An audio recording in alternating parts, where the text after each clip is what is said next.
So yeah, welcome to the Actors Craft, Tahir. Thank you. Thank you. It's good to finally be here. Yeah, I've actually admired your craft, I have to say this, since Mantho. All I right. yeah, I literally have written so much about Mantho. I will have to send it to you sometime because it's just Yes, crazy please how much do. I've Yeah. written about it. Yeah. And so let's talk about Yeh Kaali Kaali Ankhein. I mean, season three has been announced. So how are you feeling about that? I am ecstatic because there's normally when you're coming out with a sequel to a show, there's always like a season two curse. There's always the Mhm. skepticism of like, will it live up to the expectations of season one? And I definitely was a little stressed out about that, even though I knew that as an actor, I had done my best. There's always a little bit of that pre-release anxiety of like, this is going to be the acid test. But I'm so glad that within 2 weeks, it was very clear, both based on viewership numbers as well as the audience reaction on that we had smashed the season two curse and we'd come out with flying colors. And the Yeah. fact that just 3 weeks into season two, they've decided to like announce a season three is incredibly validating because Yeah. it means that the platform is eager to move the story forward. Exactly. So let's go back in time. Well, when you first got the role of Vikrant, I mean, you got the script, you must have had a table read. So how did you kind of like, what was that process for you, like in order to transform into Vikrant? It was first of all, I took it as an immense compliment that Siddharth Sen Gupta thought that I could play this part because I had never done something in this genre before. A lot of the parts that I had played before that I was known for, whether it's something like a Mardani or even a Chichore, was sort of like these alpha male college stud or these kind Yeah. of hard ass characters, for lack of a better word. And so the fact that I was getting to do something that involved romance but with a twist was incredibly exciting because there's just so much to bite into in the character.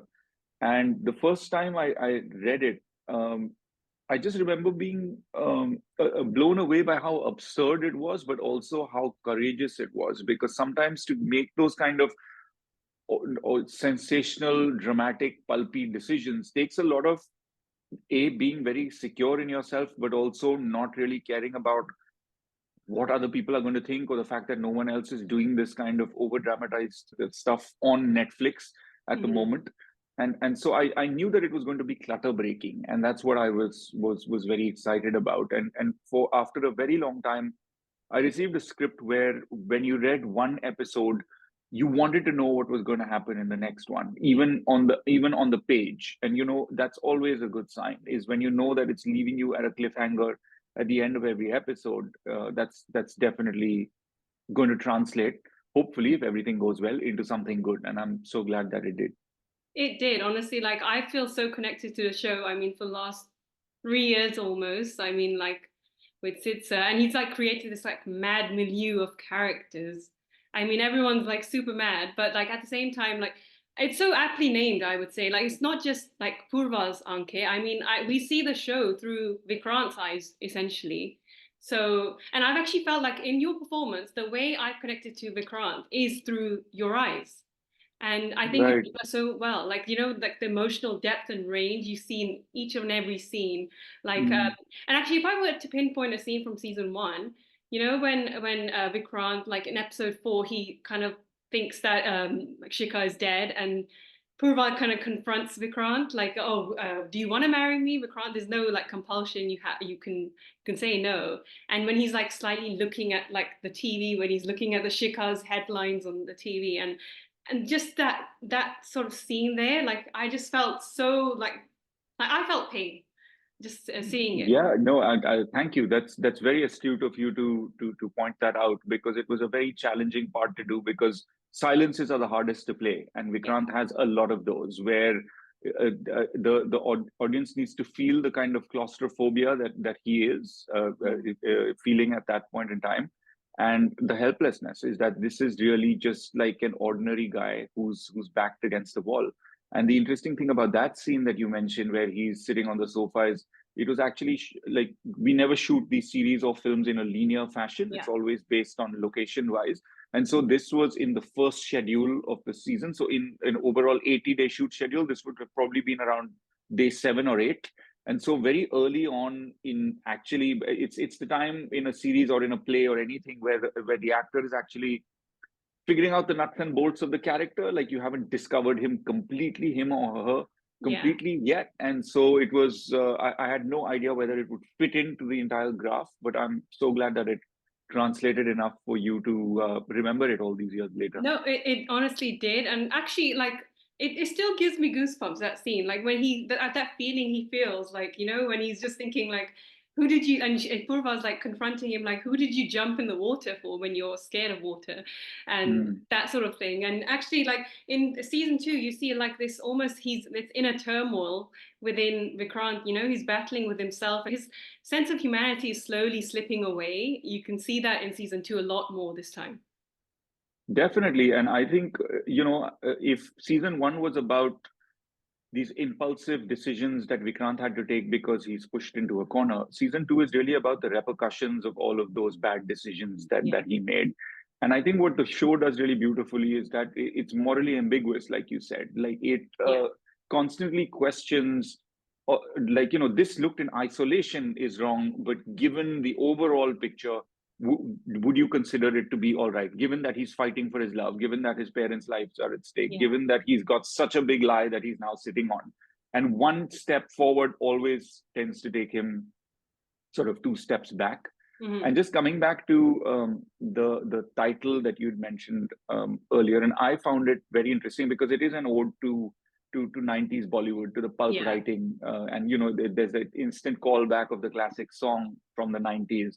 But to me, in particular, because the show is such a pastiche of like these little Easter eggs of 90s Bollywood, but set in such contemporary times, just in terms of the way news media sensationalizes things and the way people these days, will read a few things on WhatsApp and then believe that to be God's own truth. And so it's making these tiny statements for people who want to read between the lines. And because of that, this is not in the script, and it's just my interpretation that I saw Yeh Kaali Kaali Ankhein to mean those dark eyes, which is sort of the dark eyes of surveillance or like a power structure looking onto you constantly. And that was just like my side interpretation, which I haven't really shared with many people. Wow, that's so beautifully said. Honestly, yes, that I completely agree. Like, especially in this generation, like literally everything is like fake news and clickbait. And I'm just like, I'm literally against all of that. And seriously, I just that sort of sensationalized news and everything. And actually, and what I wanted to mention was in like season like 1 and 2, like you just see like almost like this, when what happens with Dharmesh in season 2, like Vikrant is almost kind of doing what he learned from Dharmesh, like back season 1. Like you see that it's almost that sort of mirror image, but Vikrant is now that Dharmesh character, like the way he's like literally what he's doing. And like even the second story is just kept to the core storyline. Like, usually like there's a season 2 curse that also you mentioned, like, but in season 2, like sometimes there's like a tendency where people kind of steer away from the original storyline, which we all fell in love with. But this has kept that, that core ingredient of like that trio in a way. And actually Sid Sir was telling me this the other day. He was like, the real enemy is not Purva, it's actually pure love. That's the enemy of the show, is pure love. So I mean, complete credit to Siddharth Sen Gupta for sticking to that storyline and keeping the tempo and the rhythm of like season 1 going. In fact, I heard from a lot of friends and family that they actually liked season 2 as much as season 1, which is like which is surprising for a second season. But like we're patting ourselves on the back. But what I completely credit Siddharth sir for is the brevity, the fact that season 2 was actually shorter than season 1, but it keeps that heightened tension sort of going. And he's absolutely right, because everyone is a victim of their circumstances, and you find this particularly in season 2, where you see the backstories of a lot of other characters, and you understand that it isn't always as black and white as you imagined it to be. And what's interesting is it's sort of divided the fans and the audience about who they're rooting for. And some people will pop up and say, actually, we feel a lot for Shikha's husband, for example, I and love oh Shika's husband. yeah. I thought, yeah. So yeah, so it's always interesting how you think something of someone until you know a little more of their backstory about them, and then your perspective changes on that.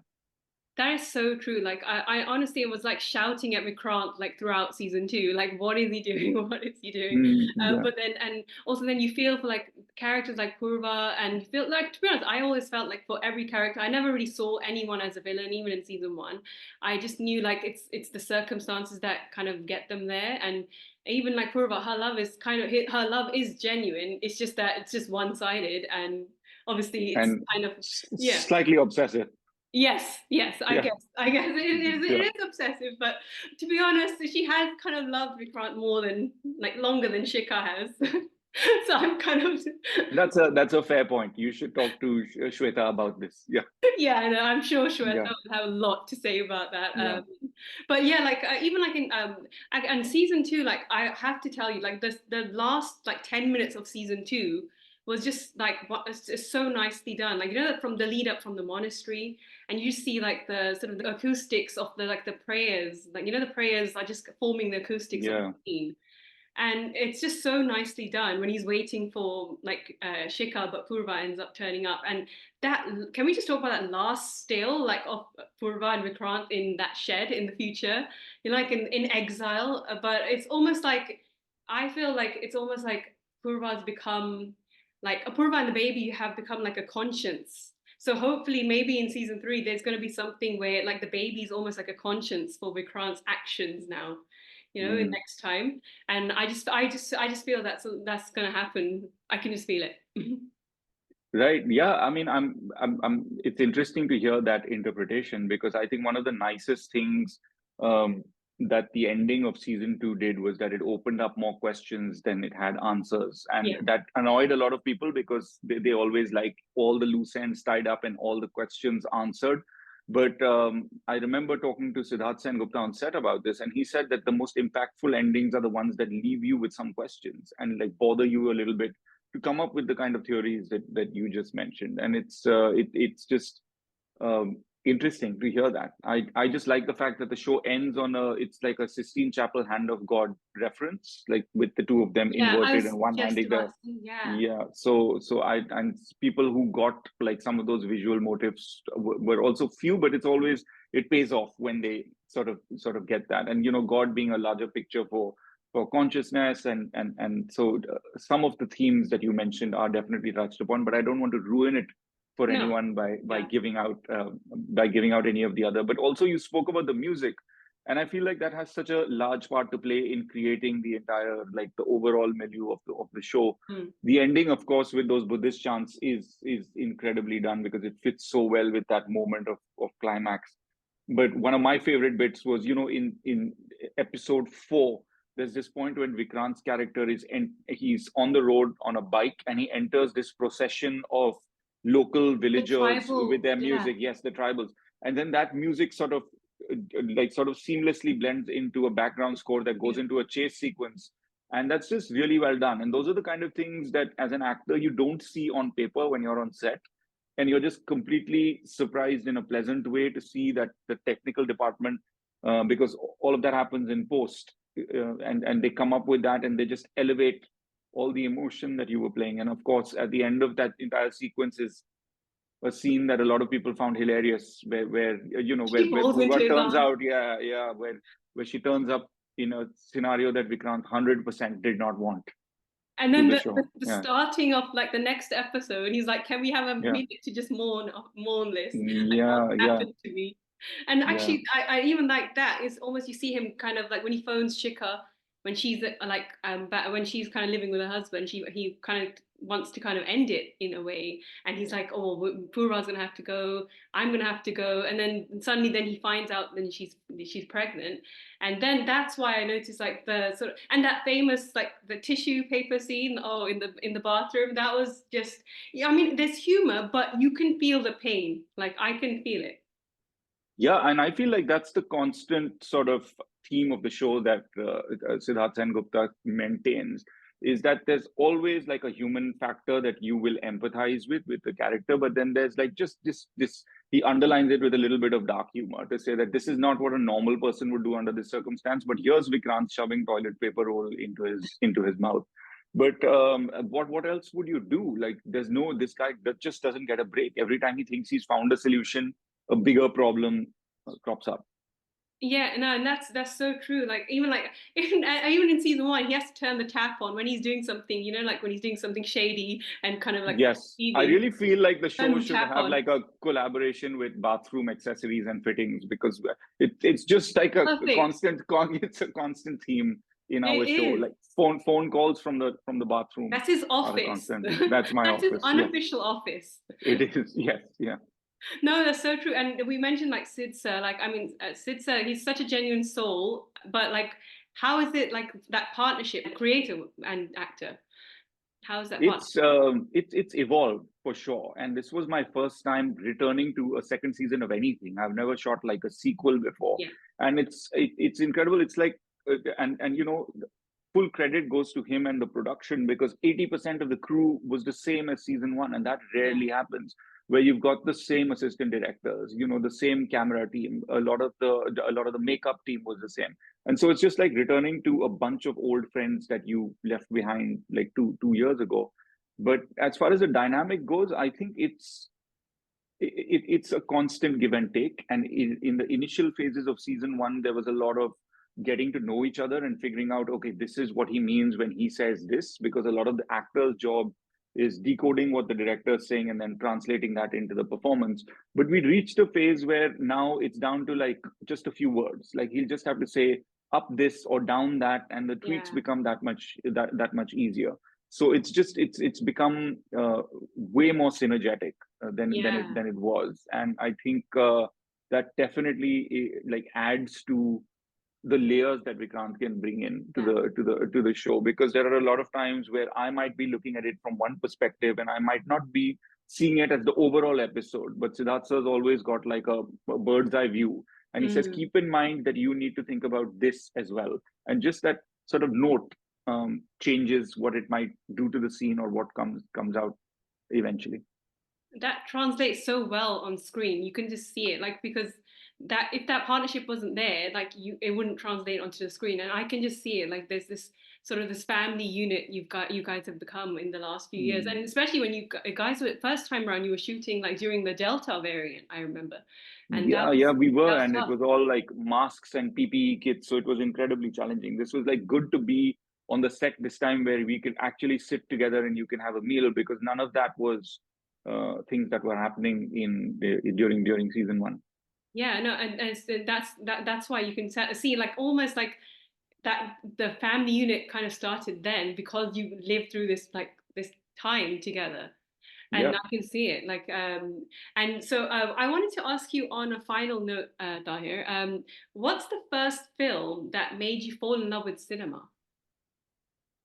Um, I can think of two films, because just way back in my consciousness, they sort of fused into around the same time period. One was Jo Jeeta Wahi Sikandar, which Mhm. was Amir Khan's film, because Yeah. it was the first film that I saw in a theater. And the second film was the original Agnipath, which was Amitabh Bachchan's Yeah. film, because that was my first exposure to almost like the gangster genre. And there are a couple of scenes of that film that I watched in an open air single screen theater. But these were like my first exposure to cinema. And of course, like much later, then you discover international films and Hollywood and all of that eventually creates the overall canvas. But these were like the first two. From I remember that feeling of like a college drama and that race in Jo Jeeta Wahi Sikandar, and I remember like that aura of a superstar on screen watching Amitabh Bachchan in Agnipath. Wow, that's amazing. Well, thank you so much, Tahir. This has been such a wonderful Thank conversation. you. It's good to finally get a chance to do this. We didn't get a chance to do this last time, but in season one. But it's good to finally do this.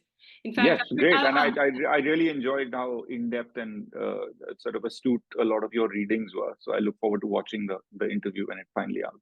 yes, I will send it to you. And actually, yeah, I'll send you my Monto written analysis. I wrote this really long analysis, So but I'll send it to you sometime. It's yeah, it's just a heartfelt written appreciation. It's just a film that was very close to my heart, and you know, like yeah, so it's just, I'll tell you about it later. But thank you so much again, and this has been Thank you.